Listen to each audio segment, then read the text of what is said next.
We are here in the Tasty Minstrel booth talking to Michael Mendez. Now, Tasty Minstrel has a handful of new games that they got coming out, not the least of which is attracted my eye, and that's Martian Dice. So, Michael, why don't we talk a little bit first about Martian Dice? Okay, Martian Dice is it's a dice game. There's 13 dice in it. They're all custom, and we are Martians, and we are trying to abduct, not aliens, we are abducting Earthlings to find out who's in charge.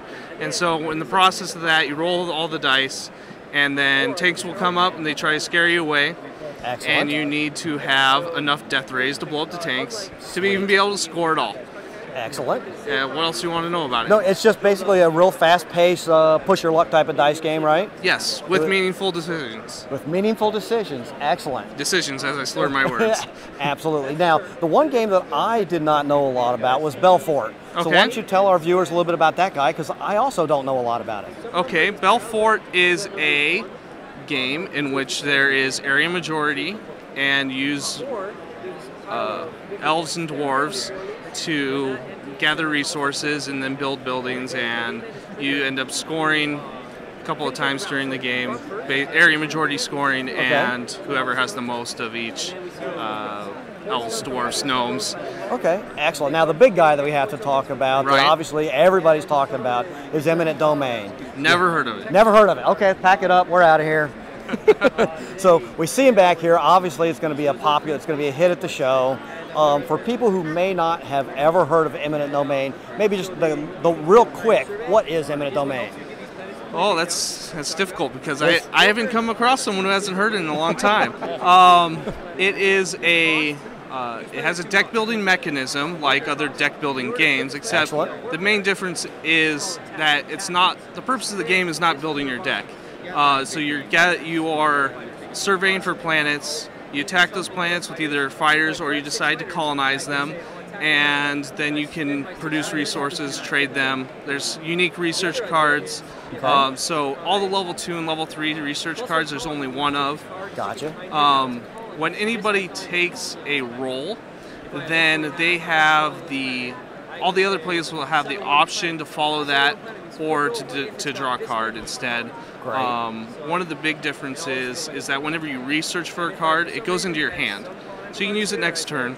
Gotcha. And whenever it's time to discard, you choose what you discard. So there's a lot more control than you typically have in a game filled with cards. Gotcha. Excellent. Well, it sounds awesome now.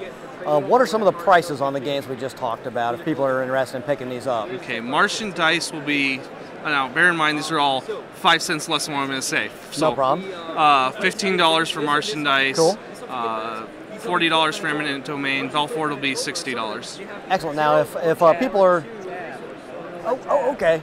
And Jab will be $19.95. Let's just go ahead and talk about Jab for a minute, because I totally spaced Jab, and it's sitting right over there, and it sounds cool as heck. So go ahead and explain Jab. Jab is a real-time boxing game. So in real time, you're actually playing punches on your opponent's display, and meanwhile, there's pattern recognition, pattern building. So if, for example, there's different punch types: jab, hook, cross, uppercut, and haymakers.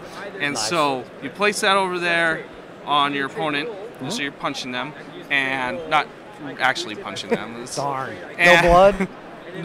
Occasionally there's a wicked paper cut. But, and so you can build a combo, in which case that counts towards winning the round. Okay. And then also there's pattern recognition, so if there's the same color on your fighter and my fighter and in the middle, that's you can counterpunch, and so that does a damage, and it also is worth points for a round win. Then there's also haymakers for doing even more damage.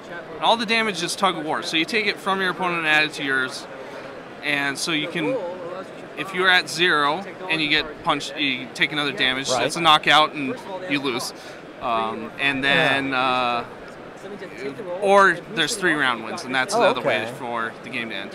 It's very fast-paced because it's all real-time. Bam, bam, bam, real-time. Well, that's awesome. It sounds like you guys are pretty much all across the board with your games. You've got the quick, nice, light, little, easy games. You've got sports-themed games. You've got Eminent Domain, the more like heavy type of things. So you guys are kind of trying to do a little bit of everything. Yeah. Awesome, that's cool. There's two major thresholds. First thing is I have to like the game, and then Seth has to like the game, and so that's a good start. And then from there we do a pretty extensive development process, and then we get everything else done. Any super secret, tasty Minstrel stuff we should know about coming out in the future? New games that you can't tell anybody, but you're actually allowed to tell us? Let's see. There's probably some that I don't even know about, but Kings of Steam will come out sometime in 2012 is the plan. Cool. Ground Floor should be, which is where you're building up a business,